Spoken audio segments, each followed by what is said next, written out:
എണ്ണ പ്രതിസന്ധി നേരിടുന്ന നമ്മുടെ രാജ്യത്തിന് ശക്തമായ പിന്തുണയുമായി ആ രാജ്യം എത്തിയിരിക്കുകയാണ്. പശ്ചിമേഷ്യയിൽ വർദ്ധിച്ചു വരുന്ന സംഘർഷങ്ങൾക്കും രാജ്യത്ത് ഊർജ്ജ പ്രതിസന്ധി ഉണ്ടാകുമെന്ന ഭയത്തിനുമിടയിൽ ഇന്ത്യയുടെ ഉറ്റ സുഹൃത്തായിട്ടുള്ള റഷ്യയിൽ നിന്ന് വളരെ പ്രധാനപ്പെട്ട ഒരു പ്രസ്താവന തന്നെയാണ് ഇപ്പോൾ പുറത്തു വന്നിരിക്കുന്നത്.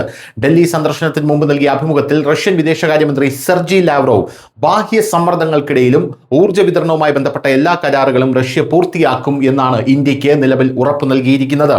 ഇന്ത്യക്ക് ഗ്യാസ്, എണ്ണ, കൽക്കരി തുടങ്ങിയ ഹൈഡ്രോ കാർബണുകൾ നൽകുന്നത് തുടരുമെന്ന് റഷ്യ വ്യക്തമാക്കി.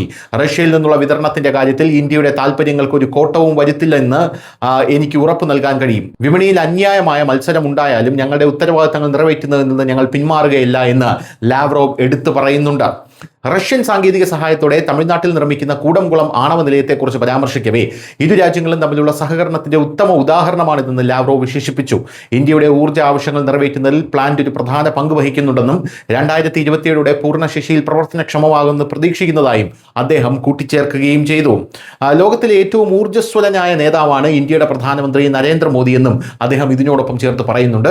എന്തായാലും റഷ്യ ഇന്ത്യക്ക് ഇനി മുതൽ LPG-യും LNG-യും നൽകില്ല, അല്ലെങ്കിൽ ഇന്ത്യ അത് സ്വീകരിക്കുന്നില്ല എന്ന് വലിയ വ്യാപകമായിട്ടുള്ള പ്രചരണം ഇന്ത്യയുടെ പല കോണുകളിൽ നിന്നുണ്ടായിട്ടുണ്ട്. അതെല്ലാം പ്രതിപക്ഷത്തിന്റെ പല അനുയായികളും അണികളും എല്ലാം ചെയ്യുന്നതാണ്. ഈ സാഹചര്യത്തിലാണ് ഇപ്പോൾ റഷ്യയുടെ വിദേശകാര്യമന്ത്രിയായിട്ടുള്ള സെർജി ലാവ്റോവ് തന്നെ ഇത് നേരിട്ടുവെന്ന് പറയുന്ന ഒരു സാഹചര്യം ഉണ്ടായിരിക്കുന്നത്. News desk Malayalam.